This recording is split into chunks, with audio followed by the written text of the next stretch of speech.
ನಮಸ್ತೆ ವೀಕ್ಷಕರೇ, ಹೇಗಿದ್ದೀರಾ ಎಲ್ರು? ನೋಡಿ, ನಾನಿವತ್ತು ನಿಮ್ಗೆ ಒಂದು ಕುಂಭರಾಶಿಯ ಬಗ್ಗೆ ಸಂಪೂರ್ಣ ಮಾಹಿತಿಯನ್ನ ಕೊಡ್ತೀನಿ.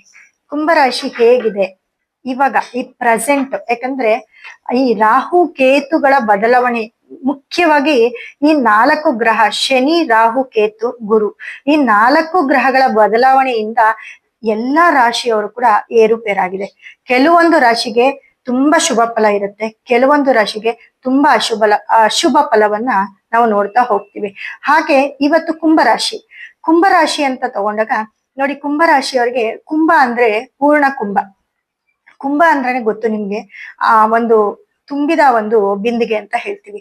ಆ ಕುಂಭವನ್ನ ಎಲ್ಲಾ ಒಂದು ವಿಶೇಷ ಪೂಜೆಗೆ, ಇವಾಗ ನಾವು ಎಲ್ಲಾದ್ರೂ ಹೊರಗಡೆ ಹೋಗ್ಬೇಕು ಅಂದ್ರೆ ನಮ್ಗೆ ಒಂದು ತುಂಬಿರೋ ಬಿಂದಿಗೆ ನಮ್ಗೆ ಅಡ್ಡ ಬಂದಾಗ ಅದನ್ನ ಶುಭ ಫಲ ಅಂತ ನಾವು ಸೂಚಿಸ್ತೀವಿ. ಹಾಗೇನೆ ಒಂದು ದೇವಸ್ಥಾನದಲ್ಲಿ ಇರ್ಬೋದು, ಒಂದು ಕಳಸವನ್ನ ಇಟ್ಟಾಗ ಮನೇಲಿ ಶುಭ ಅಂತ ಹೇಳ್ತೀವಿ. ನಾವ್ ಯಾವುದೇ ಶುಭ ಕಾರ್ಯ ಮಾಡ್ಬೇಕಾದ್ರೆ ಆ ತುಂಬಿದ ಒಂದು ಕಳಸವನ್ನ ಇಟ್ಟು ಅದ ಪೂರ್ಣ ಕುಂಭದಲ್ಲಿ ಪೂಜೆ ಮಾಡ್ತಾರೆ. ಇದನ್ನ ಮತ್ತೆ ಕುಂಭಾಭಿಷೇಕ, ದೇವಸ್ಥಾನಗಳಿಗೆ ಕುಂಭಾಭಿಷೇಕ ಮಾಡೋದುಂಟು. ಹಾಗಾಗಿ ಈ ಕುಂಭ ರಾಶಿ ಅಂದಾಗ ಪೂರ್ಣ ಫಲವನ್ನ ಕೊಡುವಂತ ಒಂದು ರಾಶಿ, ಒಂದು ರಾಶಿ ಅಂತ ಹೇಳ್ಬೋದು. ಯಾರು ಕುಂಭರಾಶಿಯಲ್ಲಿ ಹುಟ್ಟಿದ್ರು ಅವರು ತುಂಬಾ ಪುಣ್ಯ ಮಾಡಿದಿರಿ ಅಂತ ಹೇಳ್ತೀನಿ.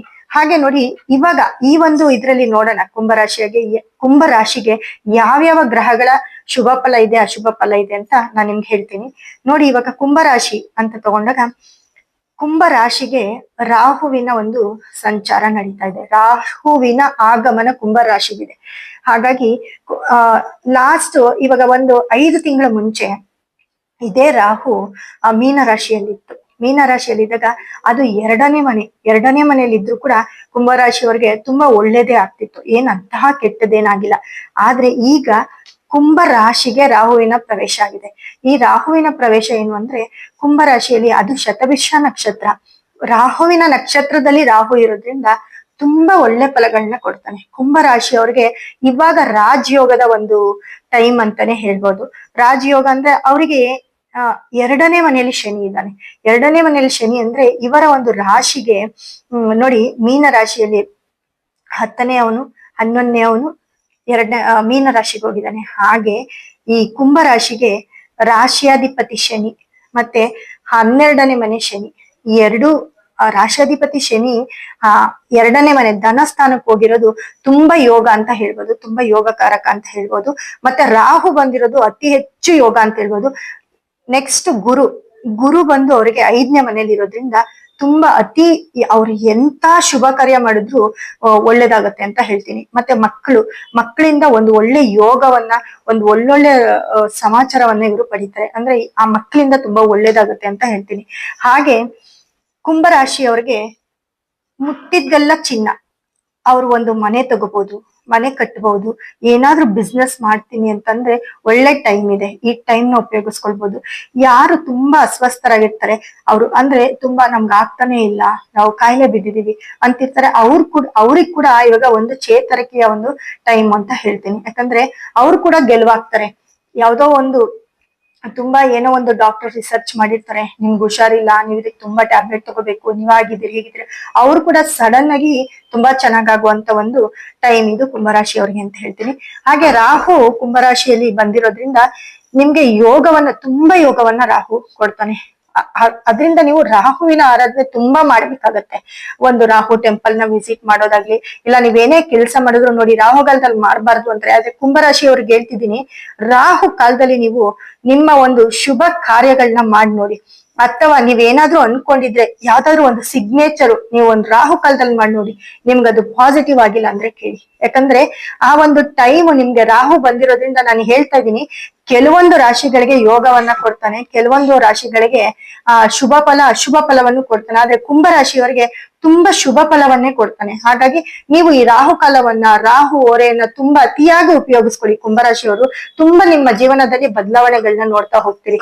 ಹಾಗೆ ನೋಡಿ, ನೀವು ಮನೆ, ಮಠ, ಕಾರು, ಆಸ್ತಿ ಪಾಸ್ತಿ ಏನೇ ಆಗಿರ್ಲಿ, ಏನಿದ್ರು ಈ ವರ್ಷ ನಿಮ್ಗೆ ಎಲ್ಲಾನು ನಿಮ್ಮದಾಗತ್ತಾ ಹೋಗುತ್ತೆ. ಯಾಕಂದ್ರೆ ನಿಮ್ಮ ಒಂದು ಗ್ರಹಗಳು ತುಂಬಾ ಒಳ್ಳೆ ಜಾಗದಲ್ಲಿ ಇರೋದ್ರಿಂದ ನಿಮ್ಗೆಲ್ಲ ಅನುಕೂಲವಾಗಿ ನಿಮ್ಮ ಗ್ರಹಗಳು ನಿಮ್ಗೆ ಸಪೋರ್ಟ್ ಮಾಡ್ತಿದಾವೆ. ಅದ್ರಲ್ಲೂ ಕುಂಭ ರಾಶಿಯವ್ರಿಗೆ ಏನಾದ್ರು ರಾಹು ದಶೆ ನಡೀತಾ ಇದ್ರೆ ತುಂಬಾ ನೀವು ಅದಕ್ಕಿಂತ ಬೇರೆ ಪ್ರಪಂಚನೇ ಇಲ್ಲ ಅಂತ ಹೇಳ್ಬೋದು. ಯಾಕಂದ್ರೆ ತುಂಬಾ ಒಳ್ಳೆ ಟೈಮ್ ನಿಮ್ಗೆ ಬಂದಿದೆ ಅಂತ ಹೇಳ್ಬೋದು. ಮತ್ತೆ ಗುರು ದಶೆ ನಡೀತಾ ಇದ್ರು ಕೂಡ ನೀವು ತುಂಬಾ ಚೆನ್ನಾಗಿರ್ತೀರಿ ಅಂತ ಹೇಳ್ಬೋದು. ಶನಿ ದಶೆ ಕೂಡ ನಿಮ್ಗೆ ತುಂಬಾ ಚೆನ್ನಾಗೇ ಇರುತ್ತೆ. ಯಾಕಂದ್ರೆ ಎಲ್ಲರೂ ಹೇಳ್ತಾರೆ ಶನಿ ದಶೆಲಿ ಕೆಟ್ಟದಾಗತ್ತೆ ಅಂತ, ಆದ್ರೆ ನಿಮ್ಮ ರಾಶಿಯಾಧಿಪತಿ ಶನಿನೇ ಆಗಿರೋದ್ರಿಂದ ನಿಮಗೆ ಶನಿ ದಶೆಯಲ್ಲಿ ಏನ್ ಅಂತ ಕೆಟ್ಟದಿರಲ್ಲ. ಅದ್ರಲ್ಲಿ ಭುಕ್ತಿಗಳು ಮಾತ್ರ ಚೇಂಜ್ ಆಗುತ್ತೆ, ಅದನ್ನ ಮಾತ್ರ ಸ್ವಲ್ಪ ನೋಡ್ಕೊಳ್ಬೇಕಷ್ಟೇ. ಯಾಕಂದ್ರೆ ಯಾವ್ದೇ ಮನುಷ್ಯನ್ಗಾಗಿರ್ಬೋದು ಒಂದು ಒಳ್ಳೆ ಟೈಮು ಕೆಟ್ಟ ಟೈಮ್ ಅಂತ ಬಂದೇ ಬರುತ್ತೆ. ಎಲ್ರು ಯಾವಾಗ್ಲೂ ಸುಖವಾಗೇ ಇರಲ್ಲ. ಮತ್ತೆ ಇನ್ನೊಂದೇನಂದ್ರೆ ತುಂಬಾ ದುಡ್ಡಿರೋರ್ಗೆ ಏನಾದ್ರೂ ಒಂದು ಸಣ್ಣ ಒಂದು ಆಘಾತ ಆದಾಗ ಅವ್ರಿಗೆ ಎಷ್ಟು ನೋವಾಗುತ್ತೆ ಅಂತ. ಯಾಕಂದ್ರೆ ನಾರ್ಮಲ್ ಆಗಿರೋರ್ಗೆ ಯಾವಾಗ್ಲೂ ಆಗ್ತಾನೆ ಇರುತ್ತೆ, ಅವ್ರೇನ್ ಅದನ್ನ ಲೆಕ್ಕಕ್ಕೆ ತಗೊಳಲ್ಲ. ತುಂಬಾ ಸುಖವಾಗಿರೋರ್ಗೆ ಸ್ವಲ್ಪ ಕಷ್ಟ ಬಂದ್ರು ಅವ್ರು ತಡ್ಕೊಳಲ್ಲ. ಹಾಗಾಗಿ ನಿಮ್ಮ ಕುಂಭರಾಶಿ ಕುಂಭರಾಶಿಯವ್ರಿಗೆ ತುಂಬಾ ಒಳ್ಳೆ ಟೈಮು.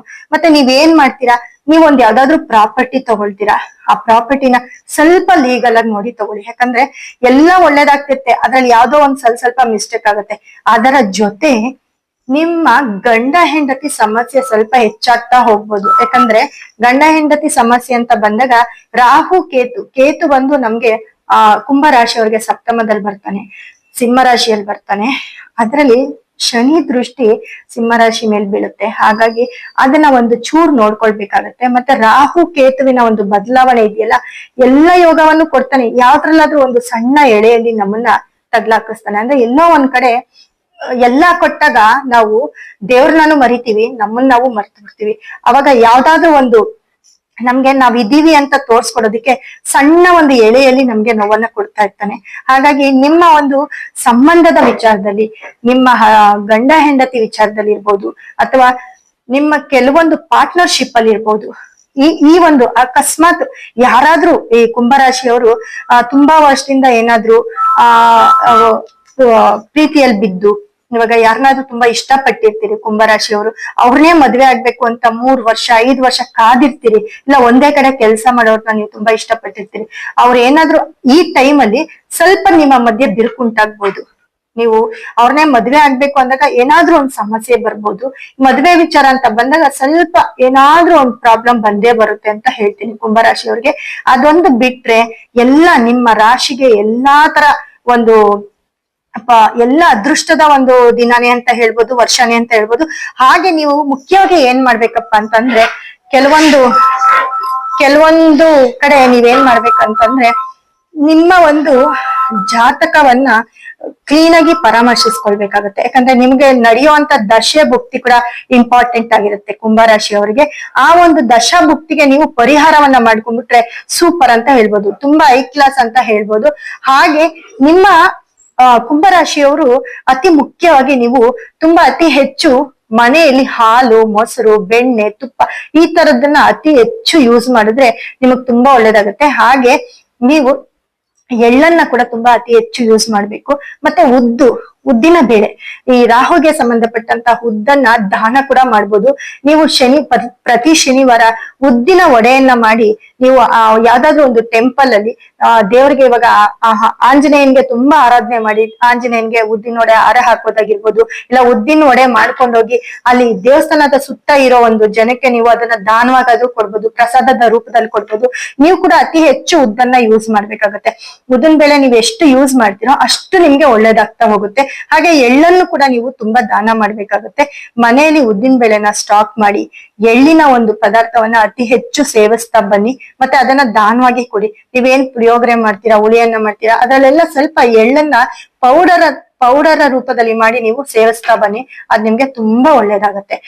ಹಾಗೆ ಸ್ವಲ್ಪ ಬೆಳ್ಳಿ ನಿಮ್ ಮನೇಲಿ, ಆ ಬೆಳ್ಳಿಯನ್ನ ಒಂದ್ ಚೂರು ಬೆಳ್ಳಿ ಇಟ್ಕೊಂಡು ನಿಮ್ ಮನೆಗೆ ಯಾರಾದ್ರೂ ಸುಮಂಗಲೆಯರು, ನಿಮ್ಮ ಅಕ್ಕ ತಂಗಿರು ಯಾರಾದ್ರೂ ಬಂದಾಗ ಅವ್ರಿಗೆ ಕುಂಕುಮ ಕೊಡುವಾಗ ಒಂದು ಸಣ್ಣ ತುಂಡು ಬೆಳ್ಳಿಯನ್ನ ಕೊಡಿ. ಅದ್ರಿಂದ ನೀವು ತುಂಬಾ ಅದೃಷ್ಟವನ್ನ ಕಾಣ್ತೀರಾ, ಮತ್ತೆ ತುಂಬಾ ಯೋಗವನ್ನ ಕೂಡ ಪಡಿತೀರಾ. ನಿಮ್ ಟೈಮ್ ಚೆನ್ನಾಗಿದೆ ಅಂದಾಗ ಬರೀ ಇನ್ಕಮಿಂಗ್ ನೋಡ್ಕೊಳ್ಬಾರ್ದು, ನಾವು ಅದ್ರಲ್ಲಿ ಬರೋದ್ರಲ್ಲಿ ಒಂಚೂರು ಔಟ್ ಗೋಯಿಂಗ್ ಕೂಡ ಮಾಡ್ಬೇಕಾಗತ್ತೆ. ಹಾಗಾಗಿ ಇಷ್ಟೆಲ್ಲಾ ಮಾಡ್ಕೊಂಡ್ ಬಂದ್ರು ನಿಮ್ಗೆ ಎಲ್ಲೋ ಒಂದ್ ಕಡೆ ನಾನು ಹೇಳ್ದೆ ಅಲ್ವಾ, ಇವಾಗ ನಿಮ್ಮ ಒಂದು ಸಂಬಂಧದಲ್ಲಿ ಎಲ್ಲೋ ಬಿಡ್ತಾ ಇದೆ ಅಂತ, ಅದನ್ನ ಸರಿ ಮಾಡ್ಕೊಳ್ಳಿ ಫಸ್ಟ್. ಯಾಕಂದ್ರೆ ದುಡ್ಡು ಒಂದೇ ಮುಖ್ಯವಲ್ಲ, ಜೀವನ ಕೂಡ ಮುಖ್ಯ ಆಗಿರುತ್ತೆ. ನೋಡಿ ವೀಕ್ಷಕರೇ, ಇಷ್ಟೊತ್ತು ಈ ನನ್ನ ಒಂದು ಕುಂಭರಾಶಿಯ ಬಗ್ಗೆ ಪೂರ್ಣ ಮಾಹಿತಿ ಕೊಟ್ಟಿದ್ದೇನೆ, ಇದನ್ನ ನೋಡಿದ್ದೀರಾ. ಹಾಗೆ ನಿಮ್ಮ ಏನೇ ಸಮಸ್ಯೆ ಇರ್ಲಿ, ಏನೇ ಕಷ್ಟ ಇರ್ಲಿ, ನೀವು ನಮ್ಮ ಒಂದು ಸ್ಕ್ರೀನ್ ಮೇಲೆ ಕಾಣ್ತಾ ಇರುವಂತಹ ನಮ್ಮ ನಂಬರ್ಗೆ ಕರೆ ಮಾಡಿದಾಗ ನಿಮ್ಮ ಸಮಸ್ಯೆಗೆ, ಪ್ರತಿ ಸಮಸ್ಯೆಗೂ ಪರಿಹಾರವನ್ನ ನಾವು ಕೊಡ್ತಾ ಬರ್ತೇವೆ. ಹಾಗೆ ನಿಮ್ಮ ಮನೆ ಬಾಗಿಲಿಗೆ ಆ ಪರಿಹಾರ ರೂಪದಲ್ಲಿ ನಾವೇನ್ ಕೊಡ್ತೀವಿ ಅದು ನಿಮ್ಮ ಒಂದು ಆನ್ಲೈನ್ ಮುಖಾಂತರ ನಿಮ್ಮ ಮನೆ ಬಾಗಿಲಿಗೆ ತಲುಪಿಸ್ತೀವಿ. ಹಾಗೆ ನಿಮ್ಮ ಒಂದು ಜಾತಕವನ್ನ ಆನ್ಲೈನ್ ಅಲ್ಲಿ ಕೂಡ ನೀವು ತಿಳ್ಕೊಳ್ಬಹುದಾಗಿದೆ. ಈ ನಂಬರ್ಗೆ ಕರೆ ಮಾಡಿದಾಗ ನಾವು ಸಂಪೂರ್ಣ ಮಾಹಿತಿಯನ್ನ ನಿಮ್ಗೆ ಕೊಡ್ತೀವಿ.